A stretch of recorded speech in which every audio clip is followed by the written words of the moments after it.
That is not what I expect from you. I expect from you to take the responsibility and be present in class as well. Thank you. Okay, as I've mentioned, just a friendly reminder that this is recorded. So should your marks be lower than 40, I do have proof that you guys were on your phone rather than participating in the class. All right, so let us then start with our module 6, which is on page 115, organizing the business.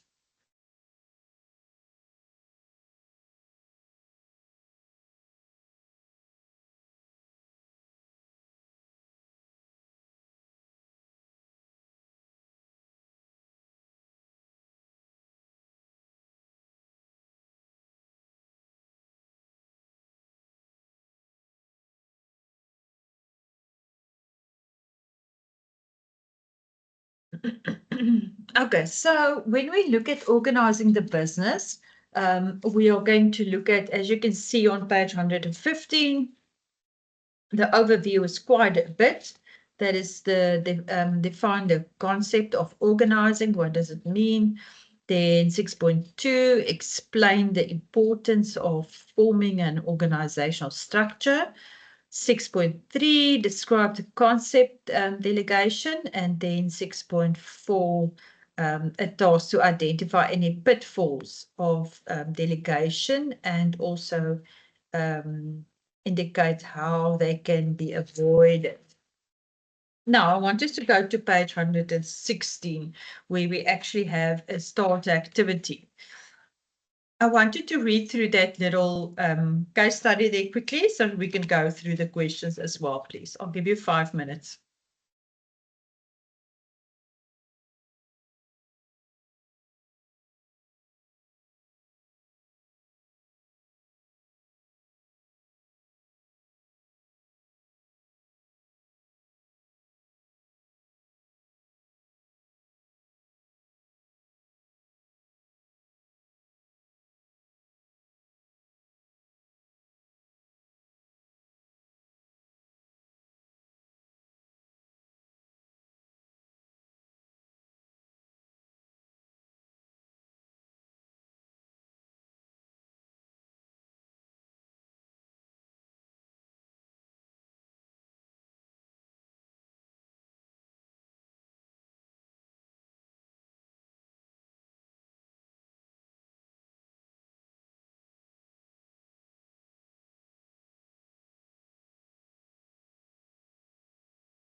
Okay, I'm sure you are all done now.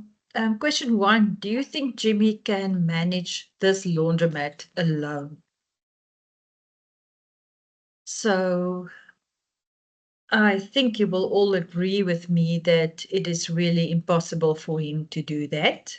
The task that he is carrying on his own is quite a bit, so maybe too much for him to handle. Question 2, how could Jimmy avoid customers not getting all their washing back or getting someone else's washing? With this one, it could be maybe a good idea to be a little bit more organized by maybe trying something like where you can maybe, let us see, maybe you can, any ideas? Let me hear from you first.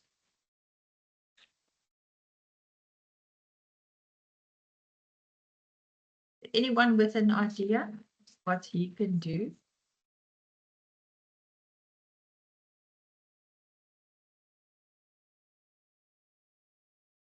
Maybe a basic list of items like towels, sheets, shirts, dresses, and then tick that off as the items for a specific customer and for each one.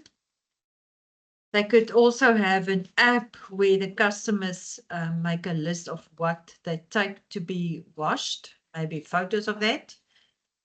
Yeah, anything else you want to maybe include here?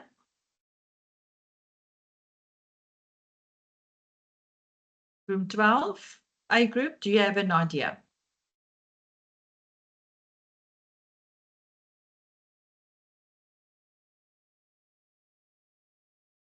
No. Okay.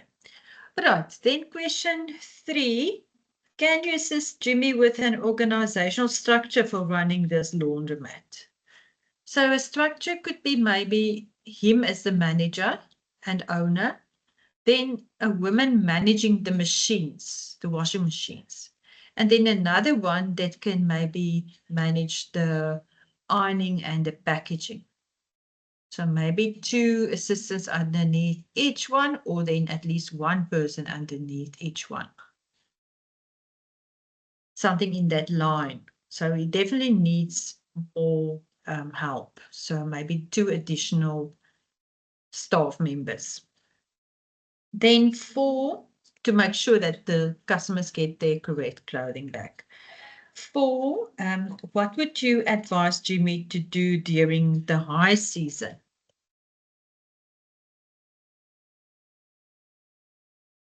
Any ideas? Maybe he can lease or rent more machines or more people, like students or people on holiday. Anyone that is available that might then also help him. Okay, so that's a little case study then, the organizing of a business. Okay, so the introduction, that is on page 116. Before you can make any decisions about how to organize all the tasks in a business and which structure is the best suited for it, you need a clear understanding of a few things. The first one is the division of the work. How are you going to divide the work?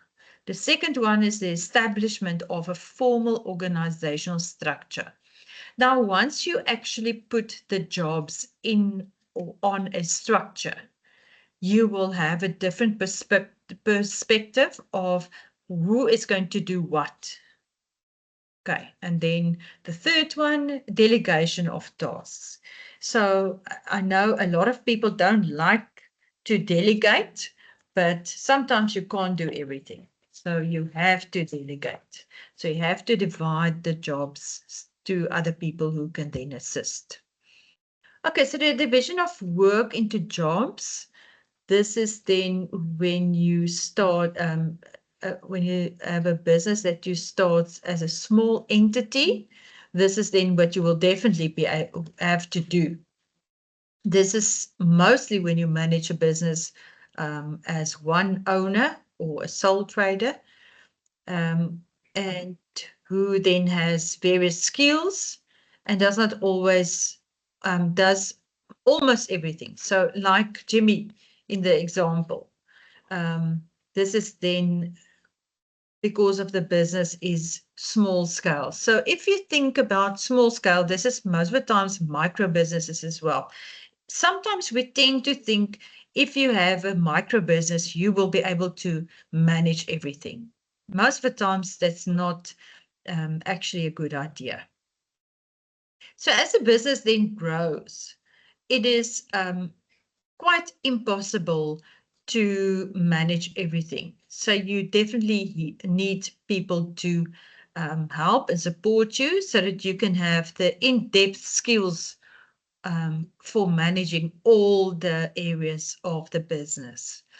We are going to look at the job generalization and also the job specification. So with a job generalization, the definition is that it's a variety of jobs and also sometimes completes the entire job that is done by the employee.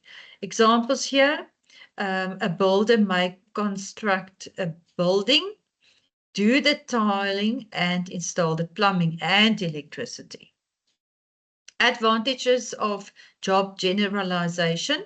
So in general, the employee is then exposed to a wide variety of jobs, and they also has knowledge of more than one type of job and can be rotated. So you can actually use this employee for a lot of tasks.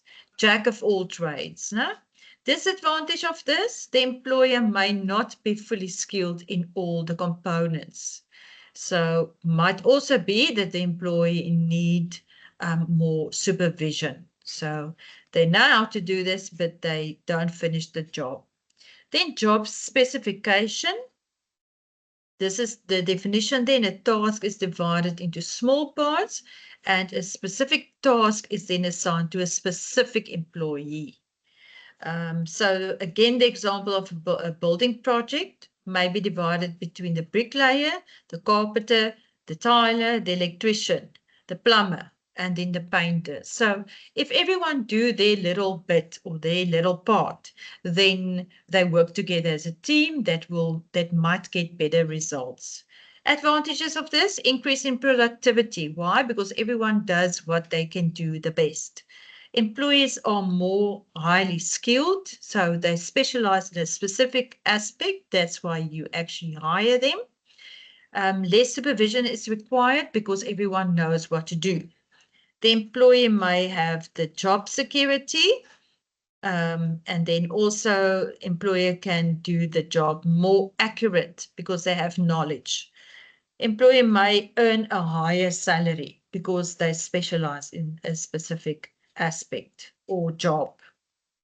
Disadvantages, the job may become boring if you can only paint so many walls. I'm sure about that.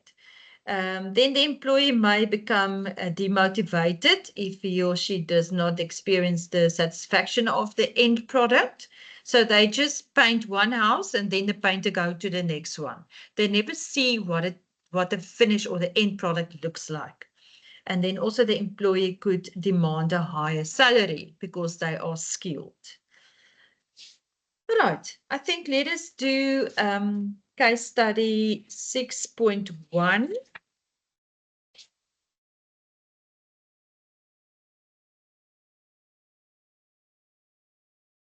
Let us do case study 6.1, please.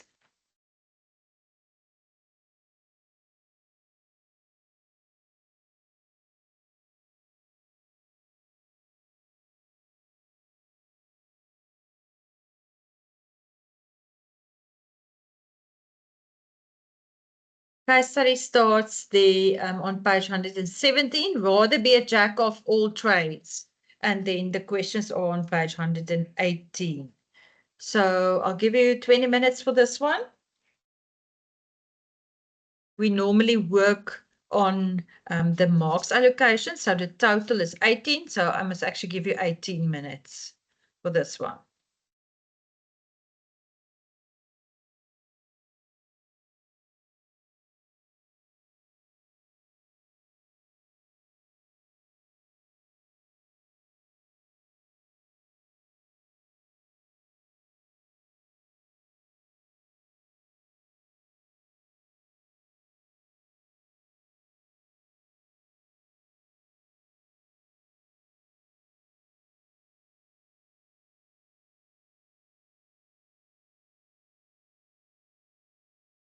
So 8 minutes past 12, we will stop marking.